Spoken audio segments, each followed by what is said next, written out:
never thought I'd end up as a night watchman at the Natural History Museum, but here I am, 6 months into the job. The daytime crowds have no idea how the museum transforms after dark. It's a whole different world when the lights go out and the visitors leave. Let me tell you about a typical night in my unusual job. My shift starts at 10 p.m., just as the city outside is getting ready for bed. I arrive at the employee entrance, a small door at the back of the big old building. As I walk in, I see Tom, the day guard, getting ready to leave. "Hey, John, how's it going?" Tom asks with a smile. "Not bad, Tom. Anything exciting happened today?" I reply. Tom laughs. "Just the usual. A kid tried to climb into the lion exhibit. His mom wasn't happy." We chat for a few more minutes as I put on my uniform, a dark blue shirt with a shiny badge and matching pants. Then Tom heads home, and I'm alone in the huge museum. I clock in, grab my flashlight, and begin my rounds. The main hall is my first stop. It's a big, open space with a high ceiling. During the day, it's full of noise and people. Now, it's quiet and dark. The only light comes from small emergency lamps along the walls. In the middle of the hall stands our star attraction, a full T-Rex skeleton. It's tall and scary, with big teeth and claws. Even though I see it every night, it always gives me a start. Its shadow looks huge in the dim light. Sometimes, I imagine it might come to life and start chasing me. But that's silly, of course. It's just old bones. I walk slowly through the museum, shining my flashlight around. My footsteps echo in the empty halls. It's a bit spooky, but I'm used to it now. Each room has a different theme: dinosaurs, animals, space, and more. The gemstone exhibit is my favorite place to visit. It's a small room filled with shiny rocks and jewels. I like to spend extra time here, shining my light on the glass cases. The way the stones sparkle is amazing. The diamonds shine like tiny stars. The opals change color as I move my flashlight. It's like having my own private light show. Next, I check the Egyptian room. It's full of old statues and mummies in glass boxes. The ancient faces painted on the coffins seem to watch me as I walk by. I always say a quiet hello to them. It feels rude not to. Around midnight, I take a short break. I head to the staff room to eat a sandwich I brought from home. The room feels cozy compared to the big, empty museum halls. There's a small TV here, but I don't turn it on. I like the quiet. After my snack, I have a special treat for myself. I go to the planetarium. That's a room with a big, round ceiling where they project images of stars. During the day, it's used for shows about space.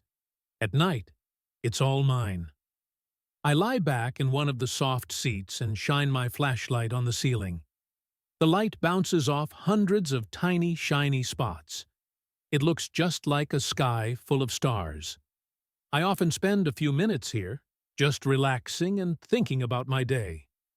As I continue my rounds, I pass by the animal exhibits. These are big glass cases with stuffed animals inside. They're set up to look like the places where the animals live in the wild. There's a polar bear that looks very lifelike. Its glass eyes seem to follow me as I walk past. Sometimes, when I'm feeling lonely, I talk to the animals. I tell them about my day, or share funny stories I've heard from the day staff. "You won't believe what happened today," I say to the polar bear. "A little girl asked the tour guide if you eat penguin ice cream." Of course, the bear doesn't answer, but it's nice to have someone to talk to, even if it's just a stuffed animal. Around 2 a.m., things can get a bit boring. To keep myself awake, I sometimes make up little games. I might try to walk through the whole museum without my flashlight, using only the dim emergency lights to guide me. Or I'll challenge myself to name all the dinosaurs in the prehistoric exhibit. One of my favorite things to do is to sit in the big echo chamber. It's a room designed to show how sound travels. If you stand in the right spot and whisper, you can hear your voice all around you. I like to sing old songs here. It's like having a whole choir of me. As the night goes on, I start to feel tired. The 3 a.m. to 5 a.m. stretch is the hardest. Everything is quiet, and it's easy to get sleepy. To stay awake, I walk faster and do some exercises. I might do jumping jacks in front of the woolly mammoth, or stretch my arms up high like I'm trying to touch the model planets hanging from the ceiling. Sometimes, I hear strange noises that make me jump. It might be the old building settling, or the wind outside. Once, I heard a loud crash that scared me half to death. It turned out to be a book that fell off a shelf in the gift shop. Now that was embarrassing. As dawn gets closer, I make my final round. This is when I do a thorough check of everything. I make sure all the doors are locked and no windows are open. I straighten any "do not touch" signs that got crooked during the day. If I see any trash the cleaning crew missed, I pick it up. I also check for any signs that someone might have tried to hide in the museum overnight. It doesn't happen often, but sometimes a visitor might try to stay behind for a night adventure. I've never caught anyone, but I always check just in case. Finally, at 6 a.m., my shift is over. The first rays of sunlight start to peek through the high windows. They light up the dust floating in the air, making it look like golden glitter. I head back to the staff room to clock out. As I'm changing out of my uniform, I hear voices. The day staff is starting to arrive. Janet from the ticket office gives me a cheerful, "Good morning," as she walks in. "Morning, Janet," I reply with a yawn. "Have a good day." As I leave through the employee entrance, I see a small group of people already lining up at the main doors. They're the early birds, eager to be the first ones in when the museum opens. I smile to myself as I walk past them.